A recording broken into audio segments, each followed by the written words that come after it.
तो hello students, welcome back. हमने exercise 3.3 complete कर ली थी। तो आज हम जस्ट उसके नेक्स्ट आगे स्टार्ट करते हैं। Word problems on square and square roots. तो फटाफट करेंगे हम। इसमें एक्सरसाइज में मूव करता हूँ तो मैं आपको वर्ड प्रॉब्लम समझाता जाऊँगा, ठीक है। Now exercise 3.4 question number 1। और एक बहुत ही इंपॉर्टेंट चीज़ मुझे ये बोलना था। मुझे स्टूडेंट्स के मैसेज आ रहे थे कि सर न्यू बुक में ये क्वेश्चन नहीं है, न्यू कुछ क्वेश्चन आप करा रहे हैं वो हमारी बुक में नहीं है, या हमारी बुक में 2 क्वेश्चन नहीं है या 2 क्वेश्चन एक्स्ट्रा है। तो बेटा इट्स अबाउट प्रैक्टिस ना। मैथमेटिक्स में ऐसा थोड़ी ना है कि 2 क्वेश्चन नहीं करोगे तो कुछ हो जाएगा या 2 क्वेश्चन कर लोगे तो कुछ हो जाएगा। It is all about practice. 2 question ज़्यादा दिया है आप कर लो, या 2 क्वेश्चन नहीं दिए मैं करवा रहा हूँ तो आप कर लो। It is a benefit for you only ना। तो why all the time you are asking कि सर ये क्वेश्चन करना है ये क्वेश्चन नहीं करना है। अरे आप पूरी बुक सॉल्व कर लो, ठीक है। कोई भी क्वेश्चन हम वैसे भी नहीं छोड़ रहे हैं तो पूछने का कोई क्वेश्चन ही मार्क नहीं होता। हाँ, अगर नहीं बन रहा है तो you can send the screenshot, लेकिन पूछना कि सर बनाना है कि नहीं बनाना है। तो ऑफ कोर्स अगर क्वेश्चन आपके नई बुक में कुछ नहीं दिया है तो अगर मैं पढ़ा रहा हूँ तो आप लोग कर लोगे नोटबुक में उसको। और बाई चांस मैंने पढ़ाया है आपके बुक में 1-2 क्वेश्चन एक्स्ट्रा हैं तो बिल्कुल उसको बनाओ आप, ठीक है। तो ये आप ही के बेनिफिट के लिए है और कुछ भी नहीं। हाँ, अगर कुछ क्वेश्चंस आपके में कट डाउन है, मेरा वीडियो में चल रहा है, तो बिल्कुल वीडियो से देख के आप कॉपी में लिख लो उसको। नहीं करने का क्वेश्चन मार्क नहीं आना चाहिए, ठीक। और मेरे हिसाब से तो होपफुली आप लोग वीडियो देख के समझ रहे होगे। अगर कोई ऐसा कर रहा है कि सिर्फ नोट्स बनाने के लिए वीडियो देख रहा है तो बेटा कोई हेल्प नहीं हो पाएगी, क्योंकि मैं बहुत डिटेल में आप लोग को पढ़ा रहा हूँ। ऐसा भी नहीं है कि कोई क्वेश्चन हम छोड़ रहे हैं या छोड़ के हम कर रहे हैं, राइट। सारे वीडियोस बहुत ही डिटेल में हैं। आप अगर गो थ्रू करोगे चैप्टर नंबर 2 और चैप्टर नंबर 3, ये जो एक्सपोनेंट्स मैंने आपको कराया है, अगर आप फर्स्ट सेकंड चैप्टर को ही गो थ्रू करके देखोगे तो बहुत ही डिटेल में मैंने हर एक चीज़ को कवर अप किया है, राइट। तो फिर कुछ सवाल ही नहीं होता इस चीज़ का। चलो स्टार्ट करते हैं। एक्सरसाइज 3.4 वर्ड प्रॉब्लम है, ये हमको सॉल्व करना है।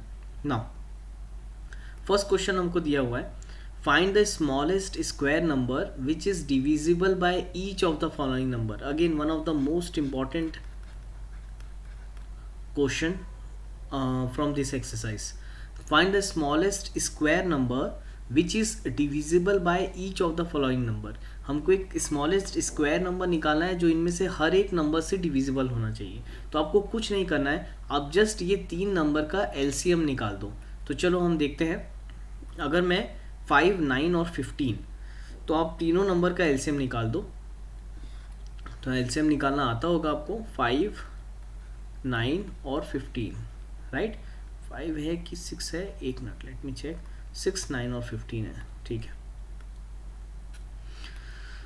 तो ये है 6, 9 और 15। तो कैंसिल करो, 2 से हम करेंगे सबसे पहले। तो 2 3 ज़ा 6, अगेन 9 और 15। उसके बाद हम इसको 3 से लेके जाएंगे। 3 1 ज़ा 3, 3 3 ज़ा 9, 3 5 ज़ा 15। अगेन 3 से आप करोगे, 3 1 ज़ा 1 ज़ा, अगेन 5 ज़ा, फिर आप 5 ज़ा करोगे तो ये आएगा 1 ज़ा 1 ज़ा 1 ज़ा, राइट। तो इसका एलसीएम कितना आ रहा है हमारा, ये आएगा आपका 2 × 3 × 3 × 5, ठीक। तो मल्टीप्लाई कर लो, ठीक है। मल्टीप्लाई करोगे तो क्या आएगा आपका, 2 3 ज़ा 6, राइट। 3 6 ज़ा 18, तो 18 × 5 विच इज़ 90। 2 3 ज़ा 6, 3 6 ज़ा 18, 18 × 5 90। तो हमारा एलसीएम आ रहा है 90, राइट। तो दिस इज़ योर आंसर। अगर आप अगर अपना आंसर चेक करना चाहो तो चेक भी कर सकते हो। क्वेश्चन में हमको ये पूछा था कि find the smallest number which is divisible by each of the following number. एक स्मॉलेस्ट स्क्वायर नंबर निकालना है जो कि 6, 9 और 15 से डिविजिबल हो। अब अभी आंसर तक हम नहीं पहुँचे हैं, लेकिन मैं आपको ये बता दूं, ये जो आपका आंसर आया है अभी फ़िलहाल 90, ठीक। तो ये जो 90 है ये ऑफ कोर्स 6, 9 और 15 तीनों से डिविजिबल होगा, क्योंकि हमने एलसीएम से ये निकाला है। तीनों का एलसीएम आया आपका 90। दिस मीन्स ये जो 90 आया है आपका, ये 6, 9 और 15 तीनों से डिविजिबल होगा 100%। लेकिन अगर आप क्वेश्चन की वर्डिंग को ध्यान से पढ़ोगे तो क्वेश्चन में बोला है find the smallest square number, square number का मतलब क्या होता है, जो कि किसी भी नंबर का परफेक्ट स्क्वायर रहे। अब देखो यहाँ तक तो हमारा आंसर आ गया। अब स्मॉलेस्ट स्क्वायर नंबर निकालने के लिए क्या करेंगे, स्क्वायर नंबर। तो स्मॉलेस्ट स्क्वायर नंबर निकालने के लिए बड़ा सिंपल सा है, आप पेयर्स बना लो। अब देखो हमारे पास यहाँ पर 3 का एक पेयर है, 5 का हमारे पास पेयर नहीं है और 2 का भी हमारे पास पेयर नहीं है, राइट। तो हमको क्या करना पड़ेगा, अगर पेयर कंप्लीट करना है तो एक 2 हमको चाहिए और यहाँ पर हमको एक 5 चाहिए। तो मैं क्या करूँगा, ये जो मेरा आंसर आया था 90, इस नंबर को मैं मल्टीप्लाई करूँगा।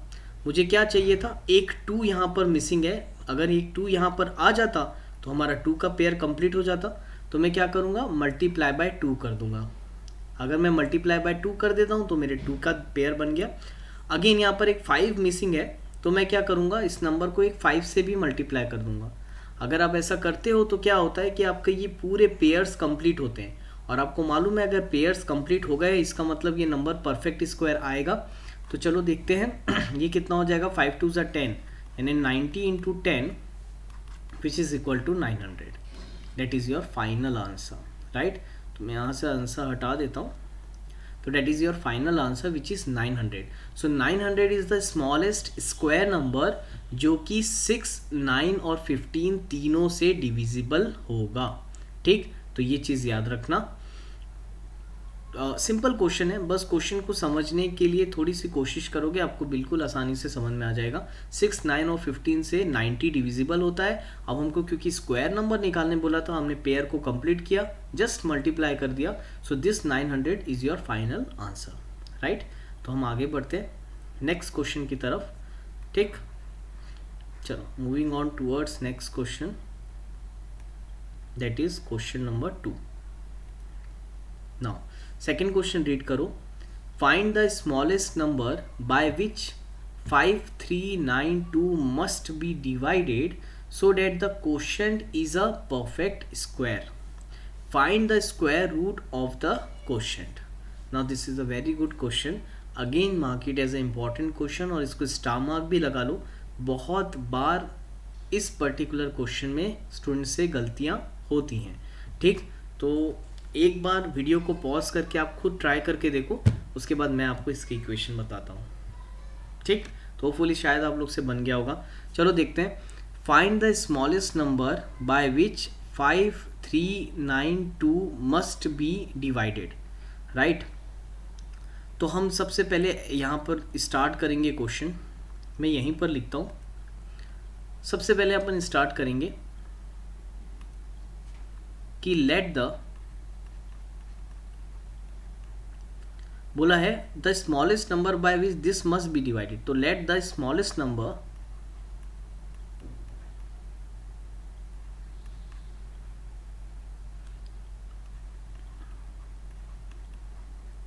B X. मैंने स्मॉलेस्ट नंबर को ले लिया एक्स। अब बोला है कि that smallest number must be divided divide this must be divided so that the quotient is a perfect square. तो जो क्वोशंट आना चाहिए वो परफेक्ट स्क्वायर आना चाहिए। तो चलो देखते हैं कैसे बनेगा क्वोशंट। इक्वेशन कैसे बनेगी, ये वैल्यू याद रखना 5392। ठीक है, तो बोला था कि 5392 को कौन से स्मॉलेस्ट नंबर से डिवाइड करोगे। तो मैंने उसको x ले लिया, तो divided by x so that जो आपका क्वोशंट आना चाहिए वो परफेक्ट स्क्वायर आना चाहिए। तो बड़ा ही सिंपल क्वेश्चन है। एक काम करो, अब ये व्हाट शुड बी डिवाइडेड वाला केस है, तो मैं इसको और आपको इक्वेशन ना बिना इक्वेशन बनाए मैं आपको इसको सॉल्व करके बताता हूँ। ठीक, सबसे पहले तो आप लोग क्या करो, इसका प्राइम फैक्टराइजेशन कर लो। 5392, राइट, यही नंबर था हमारा 5392, राइट। सिंपल मेथड बता रहा हूँ आपको, कोई कॉम्प्लिकेटेड नहीं, कोई इक्वेशन नहीं, कुछ नहीं, हम डायरेक्ट करेंगे। तो सबसे पहले आप क्या करो, 5392 का प्राइम फैक्टराइजेशन कर लो। करेंगे 2 2 ज़ा 4, 1 2 6 ज़ा 12, 1 2 9 ज़ा 18, 1 2 6 ज़ा 12। अगेन 2 से करेंगे, 2 1 ज़ा 2 3 ज़ा, ठीक है, 2 4 ज़ा 8, 1 2 9 2 8 ज़ा 16, अगेन 2 से जाएगा ये, 2 6 ज़ा 12, 1 2 7 ज़ा 14, 2 4 ज़ा 8,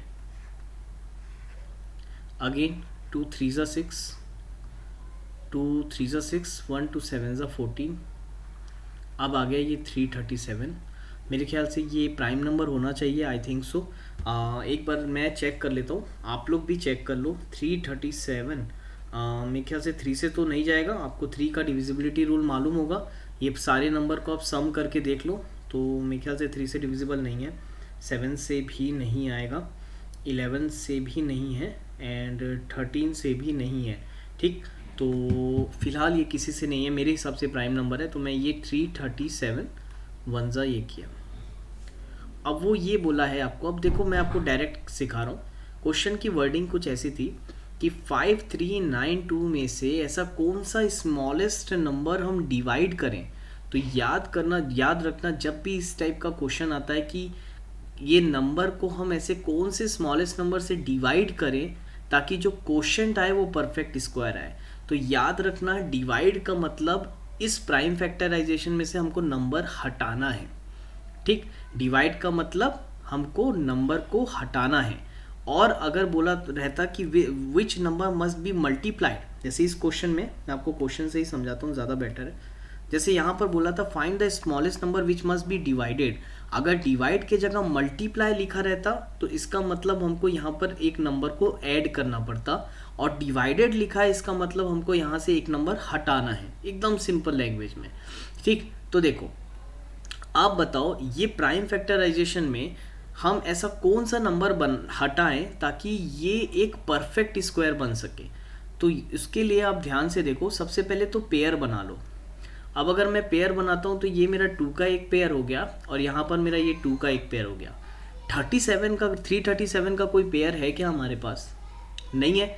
अगर 337 का पेयर नहीं है तो मुझे इस 337 को यहाँ से हटाना पड़ेगा ताकि ये नंबर जो है ये परफेक्ट स्क्वायर बन पाए। तो हम क्या लिखेंगे, therefore 337 must be divided by 5392 so that it will become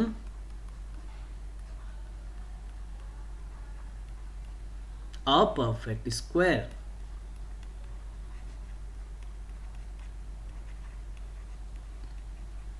a perfect square, right. तो चलो डिवाइड करो, तो बताओ क्या आएगा perfect square, which is nothing but, divide का मतलब हटाना, ये बस याद रखना, डिवाइड का मतलब हटाना, मल्टीप्लाई का मतलब ऐड करना। तो इसको मैंने हटा दिया, तो यहाँ पर क्या बच गया, 2 इंटू 2 इंटू 2 इंटू 2, बताओ क्या आएगा ये, 2 2 ज़ा 4, 4 2 ज़ा 8, 8 2 ज़ा 16, which is your answer, right. तो ये आएगा आपका आंसर, और इस टाइप से फिर हम इस क्वेश्चन को बनाएंगे। ठीक, चलो इसका आंसर भी मैं एक बार चेक कर लेता हूँ आप लोग के लिए। ना, इसका आंसर हम देख लेते हैं, बुक में दिया होगा।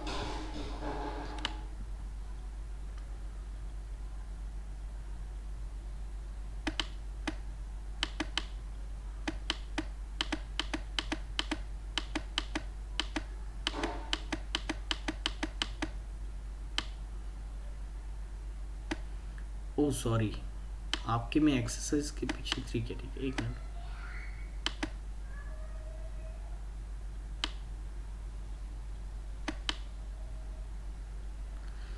मेरे पास यहाँ आंसर वाला पेज नहीं है शायद, एक बार मैं चेक कर ले रहा हूँ, प्लीज़ आप लोग भी एक बार चेक कर लेना। क्या है, कई बच्चों ने मुझे व्हाट्सएप किया था कि सर शायद आंसर कुछ क्वेश्चंस का मैंने लिखने में इधर उधर कर दिया था। ठीक है, तो मैं नहीं चाहता कि फिर से वापस से वैसे सब कन्फ्यूजन आए, तो कोशिश करेंगे सारे का आंसर भी हम साथ में चेक करते हुए जाएंगे। राइट, देखो 337 आ रहा है और हमारा 16 आ रहा था, इसमें 4 दिया हुआ है क्योंकि यहाँ पर ना बेटा स्क्वायर रूट निकालने बोला हुआ था, डेट इज़ वाई ना मैं बोला अब आंसर अपन चेक करते करते चलेंगे। बोला था व्हाट मस्ट बी डिवाइडेड, तो बिल्कुल सही आया था हमारा 334, और बोला है find the square root of the quotient. Quotient हमारा सही आया बिल्कुल, कोशेंट हमारा आया था 16। अब अगर आप 16 का स्क्वायर रूट निकालोगे तो 16 का स्क्वायर रूट होता है 4, which is your final answer. ठीक है, वो क्योंकि बोला था फाइंड द स्क्वायर रूट, तो स्क्वायर रूट के लिए आप 16 का स्क्वायर रूट निकालोगे तो आंसर आ जाएगा 4। तो एकदम सिंपल है। फर्स्ट का भी आंसर चेक कर लेते हैं। फर्स्ट का आंसर आ रहा था 900, विच इज़ ऑल्सो एग्जैक्टली सही था हमारा जो हमने निकाला था। ठीक, तो क्वेश्चन नंबर थर्ड में मूव करते हैं। अब देखो ये वर्ड प्रॉब्लम है, इसमें थोड़ा सा टाइम लगेगा हमको बनाने के लिए। थर्ड क्वेश्चन क्या है, the product of two number is 2197 if one of the number is 13 times the other number, find the number. Again very simple question. बोला है कि दो नंबर का प्रोडक्ट जो है वो है 2197, और बोला है if one of the number is 13 times the other number. तो जब भी इस टाइप का वर्ड प्रॉब्लम आएगा, सबसे पहले आप एज्यूम कर लेना let the other number be x. आप सबसे पहले अदर नंबर को x ले लेना। यहां पर बोला है one of the number is 13 times the other number, तो हमने एज्यूम कर लिया let the other number be x। तो वन नंबर, मैंने ऐसी बुकिश लैंग्वेज में लिख रहा हूँ, तो आप लोग चाहो तो इसको स्टेटमेंट चेंज कर सकते हो, तो क्योंकि बुक के हिसाब लिख रहा हूँ। तो वन ऑफ द नंबर, तो अगेन सेकेंड नंबर, या अगर ये फर्स्ट नंबर को मैंने x लिया है तो सेकेंड नंबर हो जाएगा 13 times the other number. 13 times का मतलब multiply, which is 13x, right. अगर एक नंबर को मैंने x लिया है तो दूसरा नंबर हो गया मेरा 13x, और दोनों का प्रोडक्ट दिया हुआ है हमको। क्या बोला है, the product of two number is 2197, therefore according to question x into 13x product of two number is equal to दिया है 2197, राइट। तो चलो अब बनाते हैं। नाउ सॉल्व करो। तो प्रोडक्ट ऑफ टू नंबर यानी कि x इंटू 13x अगर आप करोगे तो ये आएगा 13x स्क्वायर, क्योंकि x into x x square होता है, तो 13x square must be equal to 2197। Again divide करेंगे तो ये आ जाएगा x square is equal to 2197 upon 13। तो जस्ट आप डिवाइड कर लो, 2197 को आप 13 से डिवाइड करोगे तो आपका आएगा 169, राइट। तो देयरफॉर हम लिख सकते हैं कि x square is equal to 169, तो therefore x is equal to square root of 169, तो विच इज नथिंग बट 169 किसका स्क्वायर है, 13 का, राइट। तो हमको क्या निकालने बोला था, चेक कर लेते हैं पहले क्वेश्चन। हमको बोला था निकालने फाइंड द नंबर, राइट। तो फाइंड द नंबर्स का मतलब हमको दोनों नंबर निकालने बोल रहा था। तो हमारा एक नंबर तो हमने x लिया था, तो एक नंबर हमारा 13 आ गया, और अनदर नंबर हो जाएगा हमारा जो था 13x, which is nothing but 13 into 13 which is equal to 169। तो एक नंबर आ गया आपका 169 और एक नंबर आ गया आपका 13, तो which is your required answer, right. तो होपफुली यहाँ तक आप लोग को समझ में आया होगा। इसका भी आंसर मैं एक मिनट बस चेक कर लेता हूँ। ये हमारा आंसर आया 13 and 169, that is absolutely correct, तो इसमें भी कोई प्रॉब्लम नहीं है। तो एक नेक्स्ट क्वेश्चन मैं आपके लिए होमवर्क देता जा रहा हूँ, एक बार आप लोग ट्राई करके आओगे। नेक्स्ट क्वेश्चन फोर्थ देखो आपको दिया हुआ है, the rectangular field is 81 metre long, 49 metre wide, a square has the same area as that of rectangular field, find the side of a square. तो बिल्कुल ये क्वेश्चन आपको लिए मैं होमवर्क देता जा रहा हूँ, एक बार ज़रूर ट्राई करके देखना, होपफुली आपसे बन जाना चाहिए, ठीक। और तो होमवर्क देने लायक ज़्यादा नहीं है इसमें क्वेश्चन, जब भी नेक्स्ट टाइम होगा तो मैं ये भी आपको एक बार एक्सप्लेन करूँगा। तो आज के लिए हम इतना ही करते हैं। Thank you students.